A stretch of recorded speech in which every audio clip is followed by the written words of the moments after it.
Good morning, ladies and gentlemen, fellow scholars. I'm delighted to be here today to share the findings of my Nuffield Farming Scholarship, and huge thanks must go to my sponsors, Alan and Anne Beckett. My study topic is Farm to Glass, assessing how farms can benefit from future trends in the drinks industry. I grew up on a family farm in the heart of the Suffolk countryside, and my farming heritage can be traced back to 1640. Having spent the past 10 years building my wedding, glamping and cookery school businesses, I wanted to challenge myself, and Nuffield was the perfect opportunity. I visited farms and producers in the UK and many on Zoom. For my study tour, I went to the USA, France, Italy and Georgia. So why drinks? I was looking for a product that had a long shelf life and a scalable business. My definition of a farm-to-glass drink in its most simple form connects the farmer directly to a product. I wanted to discover the next big trend, the new craft gin craze, and inform farmers of new trends, allowing them to take advantage of the enormous opportunity in this sector. I began by visiting farm-to-glass producers here in the UK, including fellow Nuffield scholar Martin Thatcher of Thatcher's Cider in Somerset, British cassis made from black currants in Herefordshire, pure spring bottled water in Wales, and vodka made from peas grown in Suffolk. The cultivation of new and alternative crops grown for drinks is gaining momentum. Grapes are being grown for wine, potatoes for vodka, ancient grains such as rye and spelt for spirits, as well as oats and nuts for plant-based milk. There are opportunities to grow new crops or to add value to the crops you already grow. Drinks trends are constantly evolving. And as my topic was so broad, I focused on researching three main trends. Firstly, sustainability in drinks production. Secondly, how the health and wellness sector has influenced what we drink. And thirdly, the demand for more variety and choice by consumers. I then decided to focus on two of the most significant growth sectors, viticulture and plant-based milk.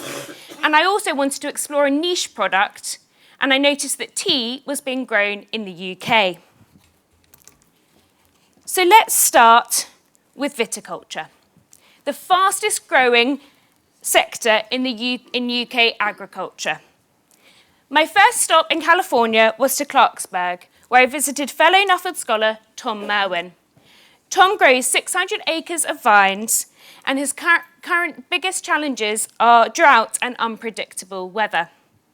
In response to drought, Tom has converted older vineyards from flood to drip irrigation, started to grow cover crops within the rows, and is investing in soil moisture monitoring.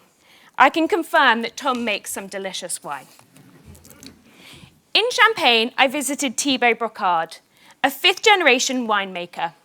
Winston Churchill once said, "I cannot live without champagne. In victory, I deserve it, and in defeat, I need it." Sparkling grape varietals grow best in cool climates. However, the region's temperatures are rising and the weather is volatile, which means it could soon become unsuitable. Land is also priced at over £1 million per hectare, making it challenging for producers to expand. In France, I discovered the term terroir, which I had not come across before, and it does not have an official dictionary definition. It is a French term meaning a sense of place. All wine-growing regions, and indeed vineyards, are different, and this is what makes them unique. England could soon become the next best place to grow sparkling grape varietals. Here is an overview of viticulture in the UK. Last year, there were 943 vineyards with nearly 4,000 hectares under vine, and 8 million bottles of English wine were sold. Another growth sector a significant growth sector is the increase in demand for healthy drinks and the growth in the non-dairy milk market. So I explored growing oats and nuts for plant-based drinks. In the Central Valley of California, for miles, all you could see was a monoculture of almond orchards. I'd read about the industrialisation of growing almonds and could see for myself the catastrophic consequence it was having on the bees, biodiversity and soil health. I was therefore relieved to find an organic orchard, a nature-friendly oasis in an almond tree desert. Although we can't easily grow almonds in the UK for climate, I was interested that nuts were being grown as a response to the increase in demand for plant-based milk, showing that rapid growth is not always positive. Another popular nut for plant-based milk is hazelnuts, which has been cultivated in the UK for centuries. They're a high-value crop used mainly for confectionery, but also as a syrup flavour and nut milk drink. Georgia is the birthplace of wine, with over 8,000 years of winemaking heritage, but hazelnuts are also grown here, especially in the west near Zudidi. There are vast numbers of growers and processing facilities here, and the powerful root system of the local varieties draws all the necessary nutrients from the soil, meaning they need very little fertiliser. Research suggests that hazelnut milk in the UK is on a growth trajectory and expects to expand at an annual growth rate of 14%, which would be a good option for farmers to adopt in an agroforestry system as a fantastic cash crop. One of the leading plant-based milks here in the UK is oat. There are large oat milk brands globally, but also a small number of farmers growing oats and making milk on their farms or in cooperatives. George Crossley from Totes Milk said, "We all need to get more value out of what we produce somehow." He grows oats as part of his regenerative rotation and processes oat milk on his farm too. George believes authenticity is key, and once your customers have been to your farm, they can connect with you and your product, and producing oat milk on my farm is part of the vision to be sustainable and adopt a whole ecosystem approach. So from milk to tea.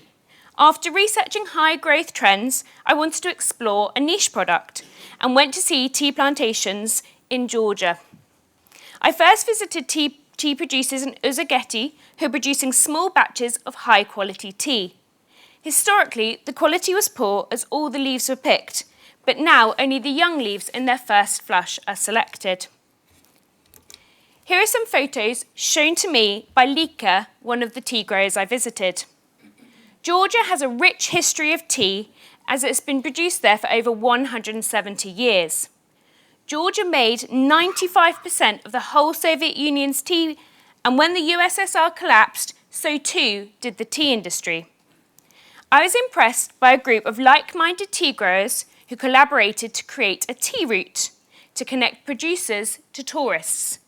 They were inspired by a similar wine route in Kakheti, and this made small-scale tea production viable. I then discovered the tea gardens of Scotland. 9 ladies who started to grow, make and sell tea. They launched an artisanal tea brand, 9 Ladies Dancing, which they sell in Fortnum & Mason for £2,000 per kilo. Growing tea in UK marginal conditions is possible, but at a high cost and low yields. And the increase in demand for specialty teas makes this niche product successful. Once I had conducted my research and study tour, I thought about the viability of launching a farm-to-glass drinks product. I looked at what crops you can grow, how you can process the primary crop, drinks production including bottling and packaging, and how to create an eye-catching brand, and also the best route to market. I explore all this in more depth in my report. I found that branding, marketing and selling a drinks product could be a Nuffield in itself. As many farmers are not natural marketeers, I can see that creating a farm-to-glass product could be challenging. However, there are opportunities to supply a large-scale producer or to collaborate. For example, as the English sparkling wine sector grows, recognised brands are looking to grow grapes under contract, and this avoids the initial investment in building a winery and achieving sales whilst you establish your vineyard. During my Nuffield, I thought I would have a light bulb moment, and discover the next golden tipple trend. Research tells me that top trends for 2024 will be mezcal, rum, hard seltzers and CBD drinks. However, I have concluded there is a vast difference between following a trend and creating a product with endurance in the market. Over the past 3 years, I have been on quite a journey. I truly believe we need to return to a small-scale, local and ecological farming in order to meet the environmental and political challenges of the future, and there are opportunities to diversify into drinks within this. Creating a successful farm-to-glass drink is down to the person, place and passion for the product. In the new year, my husband and I will be planting 400 fruit trees in an agroforestry system, and next spring we will be planting an 11-hectare vineyard with sparkling grape varieties of Pinot Noir, Pinot Meunier and Chardonnay. I'm very excited to implement some of the learnings of my Nuffield. And thanks goes to my husband for all your help and support, my 2021 Scholar cohort and my mentor Nick Snell. Thank you.